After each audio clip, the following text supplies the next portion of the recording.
మన ప్రభు అయిన యేసుక్రీస్తు నామములో అందరికీ వందనాలండి.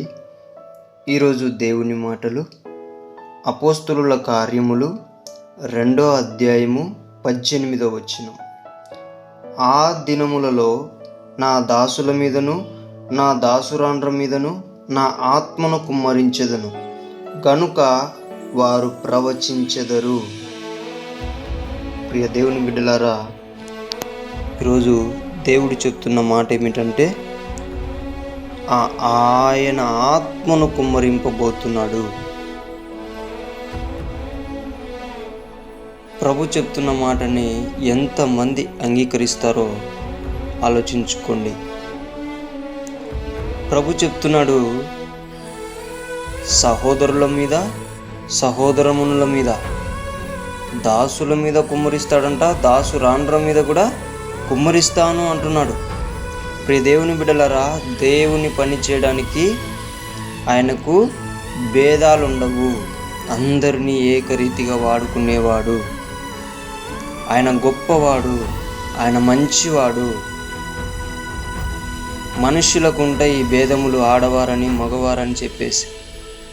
కానీ ఆయన ఎక్కడ కూడా ఎవరిని కూడా తక్కువ చేసేవాడు కాదు. ఆయన ఆలోచనలు వేరు, ఆయన మనసు వేరు. ఆయన ప్రతి ఒక్కరి మీద ఏం చేస్తాడంట, తన ఆత్మను కుమ్మరిస్తానని వాగ్దానం చేస్తున్నాడు. ప్రియ దేవుని బిడ్డలారా, ముఖ్యంగా యవనస్తులు దేవునికి ఇష్టమైన వారు, బలవంతులై ఉంటున్నారు. కాబట్టి యవనస్తుల మీద ఆయన ఆత్మను కుమ్మరిస్తున్నప్పుడు ప్రియ దేవుని బిడ్డ, నీవు అంగీకరిస్తున్నావా?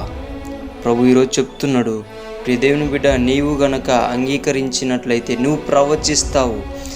ఈ లోకానికి కావాల్సిన ఆరోగ్యకరమైన వర్తమానమును, ఈ లోకానికి కావాల్సిన జాగ్రత్తని,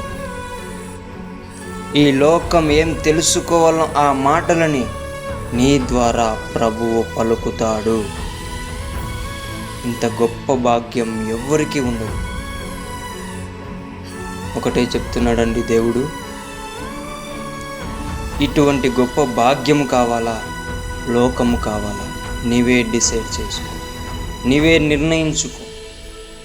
ప్రభువు చెప్పిన మాటను అంగీకరించితే గనక మోకరించి ప్రార్థించు, నేనున్నానయ్యా అని చెప్పి. మనమందరము కూడా ప్రభువు పని చేయడానికి ఎప్పటికీ కూడా ముందడిగే ఉంటారని నేను అనుకుంటున్నాను. ప్రియ దేవుని బిడ్డలారా, మనమందరం కూడా ప్రభు పని చేయడానికి ఈ లోకానికి వచ్చామని గట్టిగా నమ్ముదాం. మంచిగా పని చేద్దాం, దేవుని రాజ్యాన్ని కడదాం, ఆయన నీతిని వెతుకుతాం. దేవుడి మాటలను దీవించునుగాక. ప్రార్థించుకుందాం. మహాగణుడమైన మా తండ్రి, సర్వోన్నతుడమైన మా తండ్రి, మీ దాసులమైన మా మీద నీ ఆత్మను కుమ్మరిస్తానని పలికిన నా గొప్ప దేవుడా, మీకు స్తోత్రాలనైనా. ఈ సమయంలో ఎంతమంది అయితే నీ ఆత్మను అంగీకరిస్తున్నారో ప్రభువ, వారి మీద యేసుక్రీస్తు నామములో నీ ఆత్మను కుమ్మరించమని ప్రార్థిస్తున్నాము తండ్రి. ఈ లోకానికి కావాల్సిన, ఈ సంఘములకు కావలసిన ఆ ప్రవచనములో నీ యవనస్తులను వాడుకొని యేసు నామములో ప్రవచించమని ప్రార్థిస్తున్నాము తండ్రి. నీ దాసులమైన మేము ఈ మాట చొప్పున నడుచుకుంటూ బుద్ధి, జ్ఞానము, తెలివిని, ఆత్మను దయచేయమని యేసు నామములో ప్రార్థిస్తున్నాము తండ్రి. ఆమేన్.